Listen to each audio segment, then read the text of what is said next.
Hey everybody, how you doing?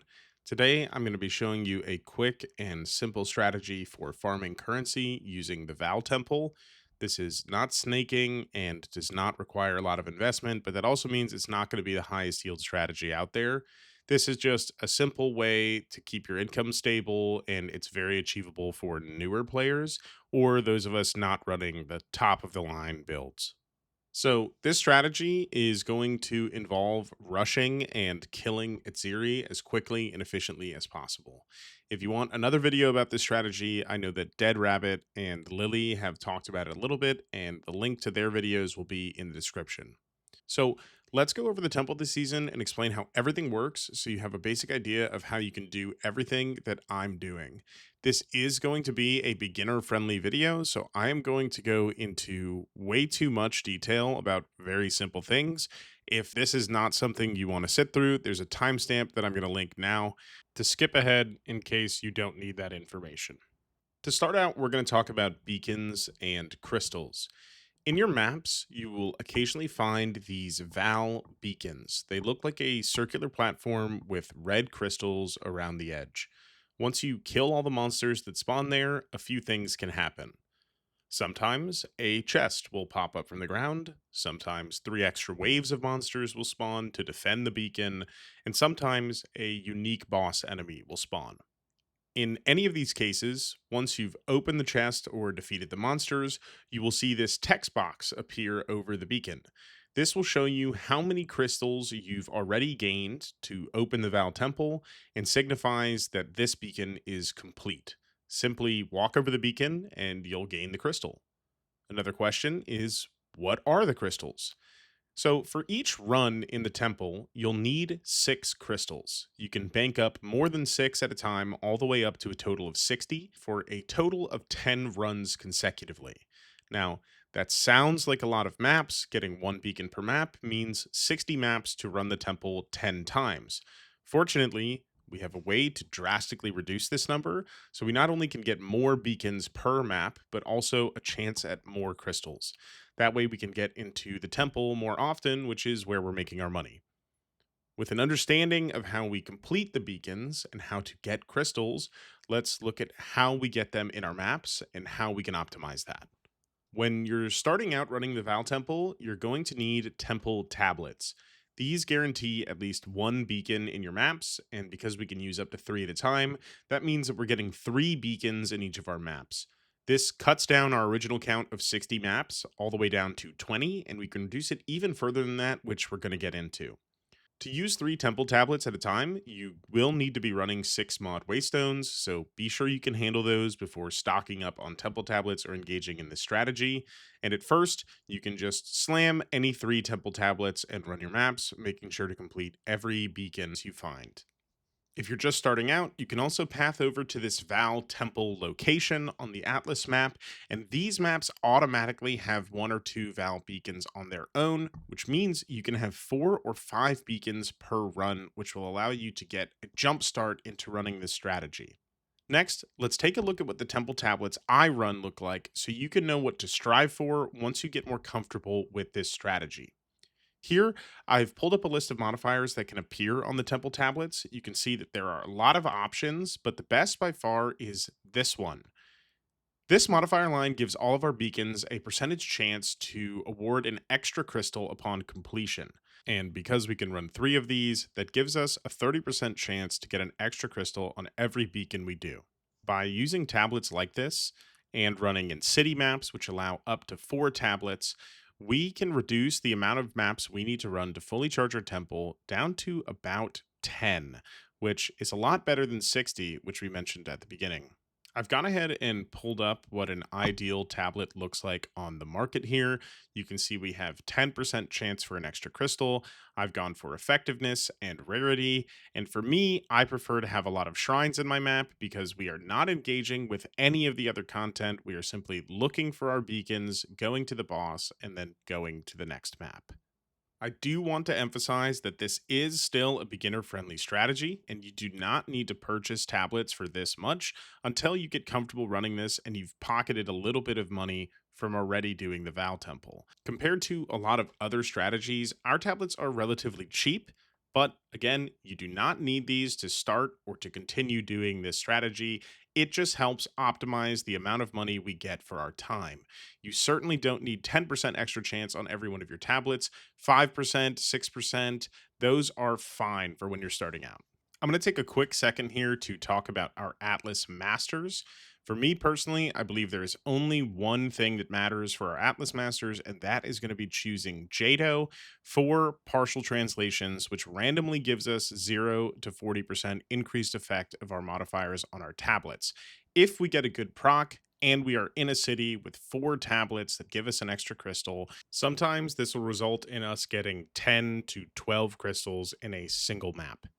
If you don't have amazing tablets and you don't care about trying to get this extra crystal chance, you can always run Doriani. I like to make sure that my maps are irradiated because we don't have an irradiated tablet, and you can go for an extra revive. Everything else we take for Jado or Doriani doesn't really matter. We're really not going for any other form of juice or content. We just want to make sure that we're getting the most out of our map, we're getting the most out of our tablets. For the Temple Atlas tree, there are 36 points, and we take every single one of them. There is only one choice node, which is at series assets, and we take extra temple currency. Could take the 20% for an extra unique, but that's your choice. There is only one thing that we're going to talk about here, which is the +1 temple area level, which we're going to go over once we start running the temple in the next section. So once you've got 6 crystals or more saved up, we're going to head on over to the Val Temple by selecting it in our map device and clicking Traverse. It's very important that you do it this way and not from the side menu or by doing a waypoint or by entering the Val Ruins inside of your map, as there is currently a bug and you will not benefit from the +1 area level that we just talked about on the Atlas tree. Once you're inside the temple, you're going to see a center console that allows you to place rooms inside the temple. Rooms interact with one another, and by hovering Alt, you can see what rooms boost other rooms to allow you to level them up and get better rewards and effects in the temple. For this strategy, you won't need to know any of the room combinations because we're just going to make a singular road through the middle of the temple all the way to Itziri. At first, your road isn't going to extend all the way and you're not going to be able to access Itziri, but we'll explain how we get to fight her soon enough. If you don't have enough road tiles to make a straight line all the way to Itziri on your first run, don't worry. Place some rooms down, keeping the central path as clean as possible, and run the temple. If you don't have any desire to do these setup runs, that's fine as well. You can go in, head back out, and close the temple.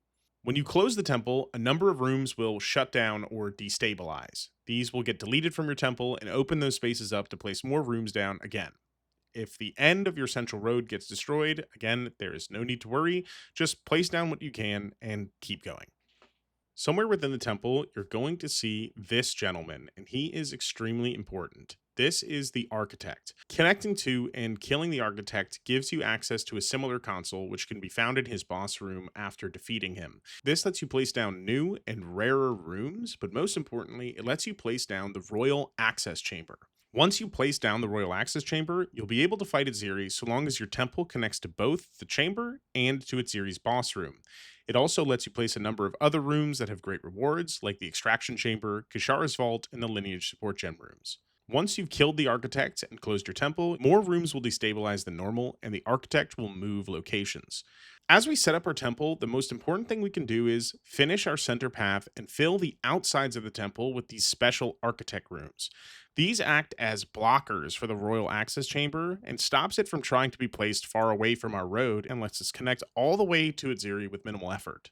Once everything is set up, your temple should look like mine.